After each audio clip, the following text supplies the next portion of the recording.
Pourquoi séparons-nous dans notre inconscient collectif l'homme de la nature? Quand quelqu'un raconte qu'il a été dans la nature, il fait référence à la verdure, à la montagne ou à la forêt. Il ne dit pas la même chose quand il a été voir son cousin, son voisin. Il se vit séparé de la nature. Dans cette interrogation, d'autres questions émergent pour moi. Comme par exemple, quelle est la place de la vie, de nos états d'âme et du vivant en nous? Pourquoi on a trop tendance, nous les humains, à réfléchir à la vie plutôt qu'à la vivre? C'est quoi au fond la vérité? Ces questions et bien d'autres qui vont émerger dans le fil de ma pensée, ce que je vous propose de découvrir avec moi dans ce tout premier podcast sur YouTube. Il n'est pas parfait, ni complet, mais c'est un moment de partage que j'ai envie de vivre avec vous. Je m'appelle Aurika et dans tout ce que je fais, la seule définition qui me plaît pour me définir, c'est me décrire comme une œuvre d'art vivante. Sinon, dans ma vie professionnelle, le coaching, le management, la thérapie, la formation, la méditation, les méditations actives et sociales sont les domaines où j'aime exercer ma créativité. Voyons les choses en face. Le mensonge n'existe pas dans la nature. Toutes les manifestations de la vie sont sincères et authentiques. Un arbre, par exemple, fleurit, grandit, donne des fruits. Il ne peut pas mentir pour grandir et s'épanouir. L'homme seul peut tricher, se déconnecter de la réalité, se cacher, s'enfermer, se limiter lui-même, ou même au contraire, se surpasser. Tout cela avec ce qu'on appelle notre noblesse. Le mental. Le mental se lie étroitement à notre pouvoir créateur, ce qui nous permet ou limite de créer selon l'emprise émotionnelle qu'il obtient. Le mental a la faculté d'intellectualiser, de dissimuler les choses, de contrôler, d'aimer platoniquement, d'apprécier. Il est pour l'homme le siège de la conscience, de l'intelligence et de la personnalité. De nos jours, je peux comparer le mental avec l'intelligence artificielle. Dans la même dynamique, dans ce sens, je pourrais dire que le corps, il est lié plus à l'intelligence émotionnelle et le cœur, lui, quant à lui, il est plutôt dans l'intelligence universelle. Mais le mental n'est pas vraiment un aspect de l'existence. Il fait partie de la société qui est nécessaire à son développement. C'est pour cela que la réalité de l'homme est subjective. Qu'est-ce qui se passe au fond? C'est que nous nous déconnectons de la vie quand quelque chose, un événement ou une suite d'événements sont beaucoup trop fortes pour le mental, quand quelque chose ne va pas dans le sens prédéfini de notre cerveau face à l'inconnu, et dans cet espace de déconnexion où le spectre émotionnel rentre en cause, nous le complétons selon ce qui nous permet de survivre intellectuellement. C'est très évident ce phénomène dans des situations traumatiques où la charge émotionnelle est beaucoup trop forte pour le mental. Là où on va parler plutôt de faux self. Et dans la psychologie, on le nomme comme un phénomène de dissociation. Mais ce qui fait le mental en général, c'est qu'il colore, il aveugle, il dissimule une partie de la réalité pour être au service d'une mission spécifique. L'homme dans ce cas, sélectionne les éléments nécessaires à ce qui sert à sa mission ou à son objectif, conscient ou inconscient.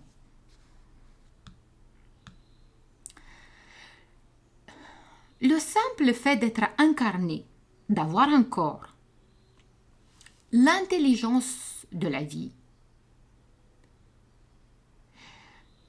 selon elle nécessite une protection pour qu'elle puisse se développer dans le plan humain. Donc, elle a besoin d'une protection, une façade, que l'on nomme le personnage, qui vient du latin persona, qui veut dire masque. Ce personnage se construit en mécanisme de défense avec une suite d'expériences douloureuses qui sont vraies au moment quand on vit l'émotion, mais fausses pour en faire une identité et une vérité absolue. C'est ce qu'il fait, en fait. Et donc, ces vérités absolues forment cette protection qu'on appelle le personnage, qui est au fond le siège de la conscience de notre nature profonde, qui est pour moi le silence, la vacuité, le vide. Dans le mécanisme du mental, avec le personnage qu'il a créé, le message qu'il reçoit de quelqu'un d'autre n'est pas exactement ce que l'autre en face dit et fait, mais le sentiment que cela crée en lui pour vivre l'histoire qui s'est créée de lui avec ses blessures et ses traumas.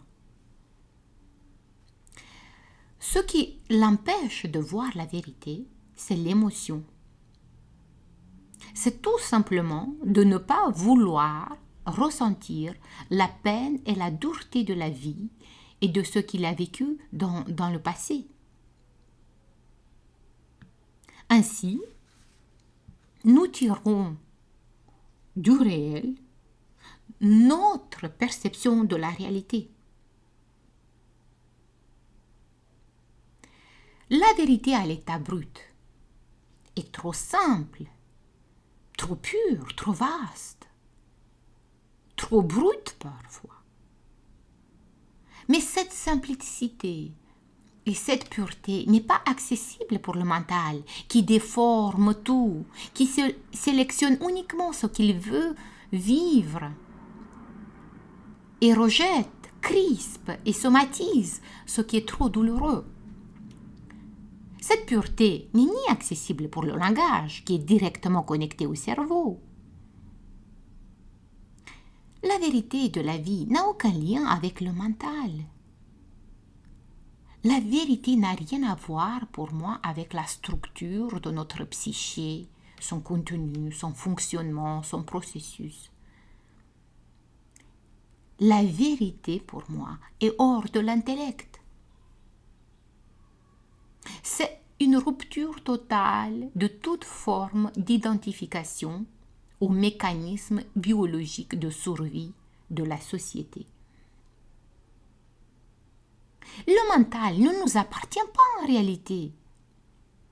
Il appartient à la société. C'est un phénomène sociétal qui sert à la survie de l'espèce. Avez-vous remarqué avoir toujours les mêmes pensées de la veille et que les pensées que vous avez aujourd'hui sont les pensées que vous entretenez depuis des années et parfois depuis l'enfance, et parfois peut-être depuis toujours.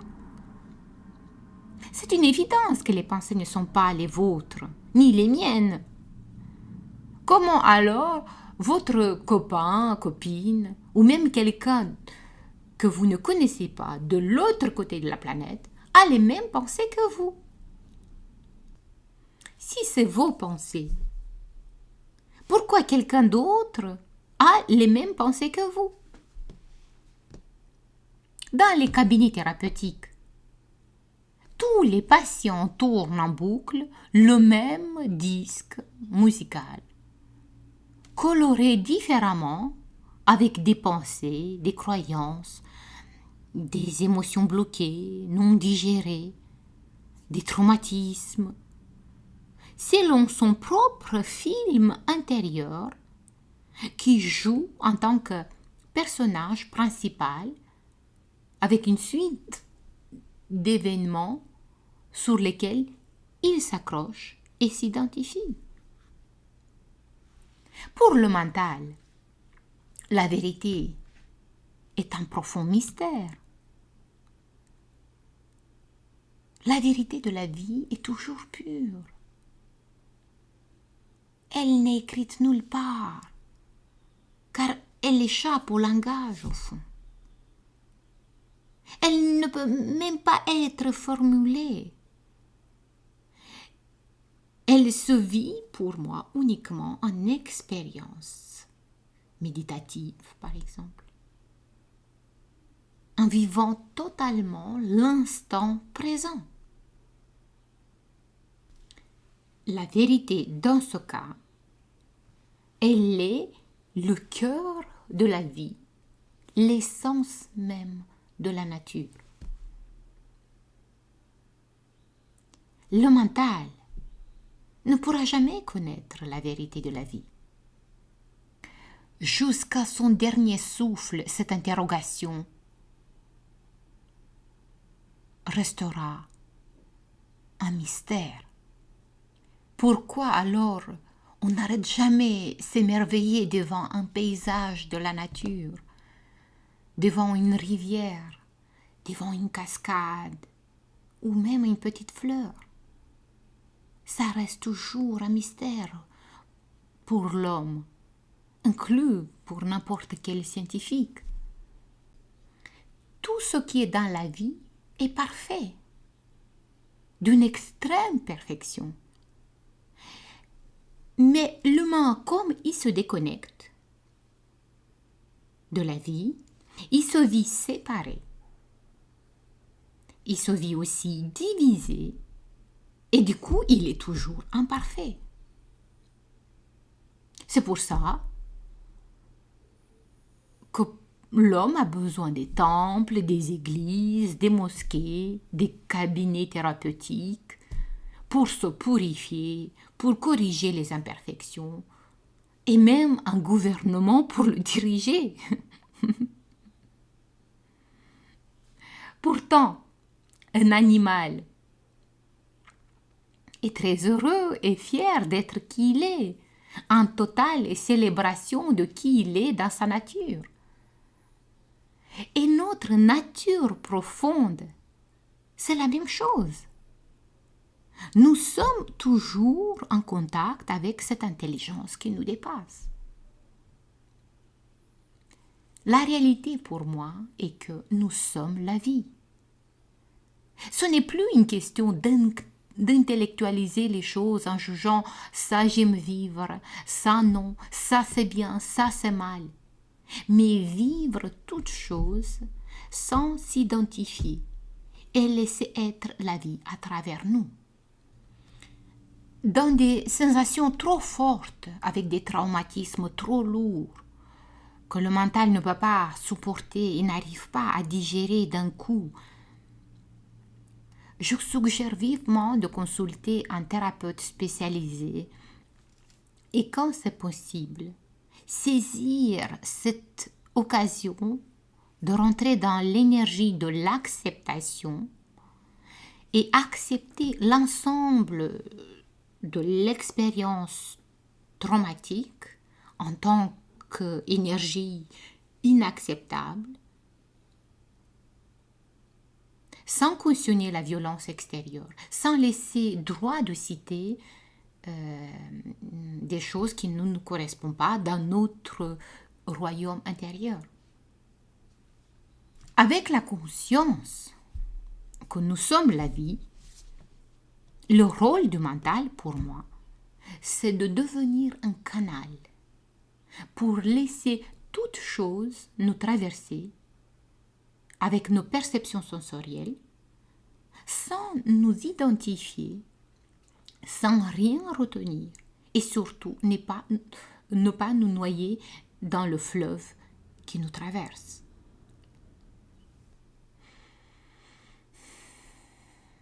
Si la vie est la vérité, du coup, la vie devient la vérité à suivre. Quand nous prenons conscience que nous sommes la vie et qu'aussi la vie est notre seul et ultime idéal, qu'à part notre mental qui est à la périphérie, nous faisons partie intégrante de l'existence. Que la vérité est dans l'instant, que même dans l'instant, toute chose dans le canal humain est polarisée et qu'il n'y a pas vraiment de frontière entre le bien et le mal. Que dans la vie, tout change en permanence et qu'on ne peut pas s'accrocher à aucune vérité, même si elle est factuelle. Du coup, la vérité telle qu'elle est dans la nature est pour moi l'unique et la seule religion à suivre.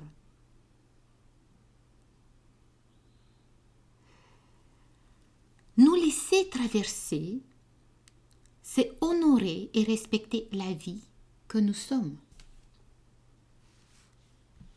Nous laisser traverser par la vie, c'est être en dévotion envers elle. En ce sens, le respect de la vie demande pour moi d'aller dans le sens de son intelligence, de faire fusion avec elle et donner tout ce que nous avons déjà en nous, dans notre nature humaine, nos émotions, en les vivant totalement, pour nous, pas pour les déverser sur les autres. Prenons conscience de leur rôle et leur message. Mais surtout, donner notre joie, donner notre amour, notre paix intérieure, donner notre célébration d'être, être pleinement vivant. C'est cela la gratitude envers la vie. C'est cela pour moi, être dans la dévotion envers la vie. Car dire merci est de l'ordre du langage, qui est le mental. Et la vie ne comprend pas, c'est pas son langage. Et ça ancre une séparation. La gratitude dans le langage de la vie, c'est un état d'être. Sinon, dire merci sans un état d'être est sans substance. C'est pour ça que la plus haute notion de spiritualité pour moi, c'est d'être pleinement vivant. Vivre la vie en résonance avec elle. Vivre en résonance avec le soleil, dans le sens de la joie, de la croissance naturelle. Ce n'est pas une question d'ambition, de mission, de réussite. Ça peut ressembler à ça sur le plan du mental, mais dans ce que ça se vit intérieurement, c'est juste une croissance naturelle, mais aussi en harmonie avec la lune, avec la sensibilité, le spectre émotionnel, et laisser droit à être traversé par les ténèbres, l'obscurité. C'est quoi au fond l'obscurité si ce n'est pas l'absence de lumière? Il n'y a rien de différent à part l'absence de lumière, non? Diaboliser les ténèbres, c'est profaner la lumière en termes religieux. Mais la vie est pour moi la plus grande religion que nous puissions connaître. Dans le sens profond, quelqu'un de spirituel est pour moi quelqu'un de profondément religieux. Le mot religion est très beau dans sa racine. Ce qui veut dire, dans son sens profond, c'est être relié, c'est-à-dire intégrer les éléments afin qu'elles ne soient plus disjointes, mais les aspects inhérents de l'unité. Le mot péché n'a rien à voir avec la notion de bien et de mal que les religions nous ont inculquées, mais ça a à voir avec l'oubli de ce que nous sommes véritablement, c'est-à-dire la vie elle-même, avec sa conscience la plus pure, qui intègre la lumière et les ténèbres comme différentes faces de la même énergie. Vivre la vie en conscience intégrée et non séparée, c'est la seule vertu. Tel que nous sommes polarisés, fait de nous des réels de la vie. C'est comme ça que l'existence nous a voulu. C'est comme ça que la vie a besoin de nous, des êtres parfaits dans notre imperfection. Nous ne sommes pas confectionnés nous-mêmes. Toute la responsabilité incombe à la vie. Elle devait avoir une place pour une personne comme vous qui vibre ce que vous êtes et comme vous êtes. Sinon, vous n'existerez pas. L'existence a besoin de quelqu'un comme moi, tel que je suis, avec ce qu'il y a de pire et ce qu'il y a de meilleur en moi. Mais ce qui nous échappe, c'est que la magie de la vie est que dès que je me relaxe dans ce que je suis, comme je suis, avec le pire et le meilleur en moi, la vie commence à œuvrer à travers moi dans la croissance et crée de belles choses qui œuvrent pour la vie. Avec le seul guide, c'est ce qui me met en joie et ce qui est important pour moi. L'être sans créativité est nécessairement destructeur. Si nous vivons totalement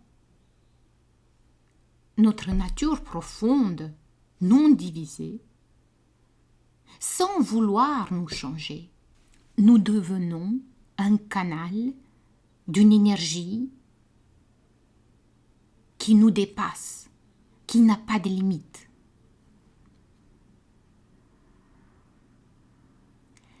Que pouvons-nous faire de cette énergie?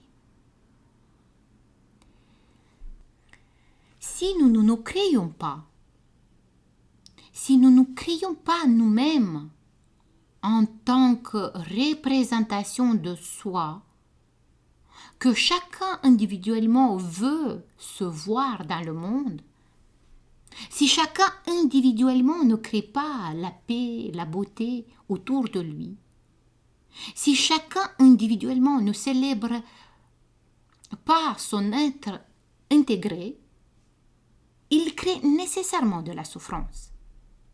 Et cette souffrance se propage et devient collective. C'est la même énergie immobilisée, elle devient stagnante et destructrice. la responsabilité de sa propre énergie et sa perception du réel ne peut pas se trouver à l'extérieur de soi, dans la société. Je vais en parler dans mon prochain podcast où je vais développer le sujet plus sociétal.